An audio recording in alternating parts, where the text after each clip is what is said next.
Hello guys, this is Travis Baylitz. Today we're going to talk about how to choose the best psychiatrist. Now, from personal experience, very often you don't get to choose. When you're in the hospital, you don't get to choose. When you're in partial hospitalization, which is like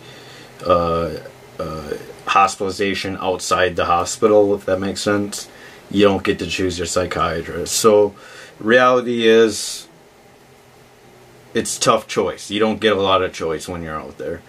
However, it's very important to do some digging on the characteristics that you look for when you do get to choose a psychiatrist. The psychiatrist that I have right now is someone that I really enjoy because, number one, he's outgoing. So what does that have to do with finding a psychiatrist? Well, if you find a guy that's outgoing, likely he's going to have a really good social interaction with you. He's going to likely want to talk to you, want to get to know you, want to get to know your symptoms, want to get to know, let you know the side effects. He's just very involved with you, and that's why it's important to find an outgoing psychiatrist. Another one, you got to find one that's honest. He's pretty honest. I like this guy. He's fun to be around. Not only that, he tells jokes and it really lightens the mood. The third option, the most important option, is he's flexible.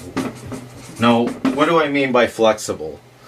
I mean by flexible in terms of he lets you make the ultimate decision when it comes to your medication. Now, there's many people, several actually, two that I can name in particular that are very rude. I was not given the flexibility to take an antidepressant along with my other medications because they thought it would throw me back and only increase the suicidal ideations with the mania that I was experiencing. That was a nurse practitioner. However, that leads to the fourth one. You want to make sure he's an MD. MDs usually are smarter. They know what they're talking about. They have more experience. From book-related perspective, a nurse practitioner has a tendency to be less risky and not as involved with you as well. You know, I was experiencing a side effect that I thought I had the Steven Johnson RAS from the Lamictal, and she didn't want to look at it. She wanted to not participate in any of that.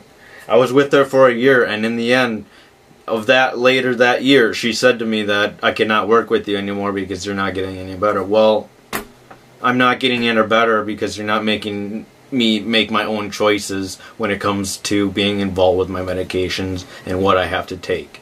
That's the bottom line, is that when it comes to having a psychiatrist, they can be outgoing, they can be honest, they can be flexible, but most important, you get to be the driver's seat in terms of choosing your own medication. Now, it's important to not be stupid and say like, well, I'm going to take this medication and then I'm just going to totally do drugs and drink alcohol. No, that's just stupidity. You don't want to think like that.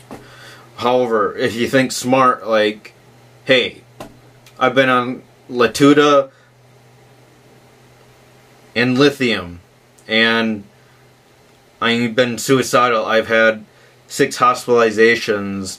I had 2 partial hospitalizations. I had at least 1 partial hospitalization.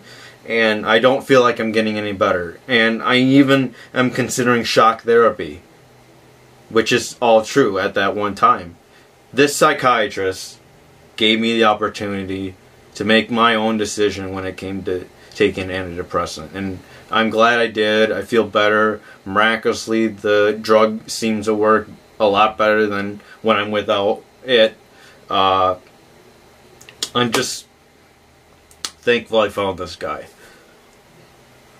Now, you're going to have to be like that too. You're going to have to be involved in your care, because the best care that you can give yourself is being the driver of your own health, your own mental health.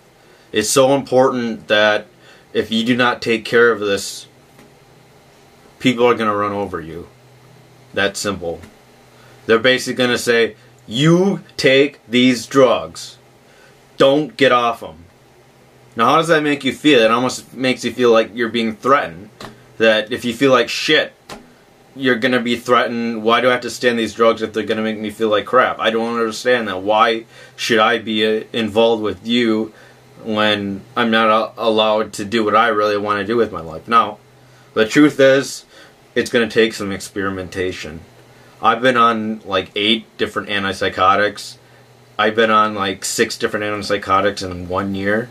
And then truly it was not working for me. However,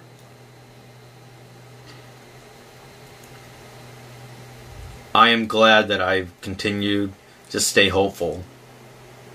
I'm glad I continued to stay motivated. I'm glad I continued to pursue. Because in the end, that what allowed me to take hold of my own life and see progress with my own life. And continue to try to find satisfaction that is needed in order to survive. You will not get anywhere if you just let someone take control of everything. You're going to have to be knowledgeable about your own mental health. You're going to have to be knowledgeable about side effects of drugs. You're going to be knowledgeable about your own interaction with these type of drugs, because each person is going to be different. Now, it's true that there exists a cheat sheet, a gene test that allows you to see what drugs they work. Well, that's not always true. The drug that's supposed to work well for me isn't necessarily the case of the drug that actually works well for me. So you're going to have to be very cautious about what you take. But you have to at least be able to risk your opportunity to strive forward for a better life. Take care. Have a good one. I hope you guys learned something. I'm 31 years old. I have some knowledge about and background about mental health. So feel free to leave comments below, any questions that you may have, and I can get further to them as time goes on. Thanks.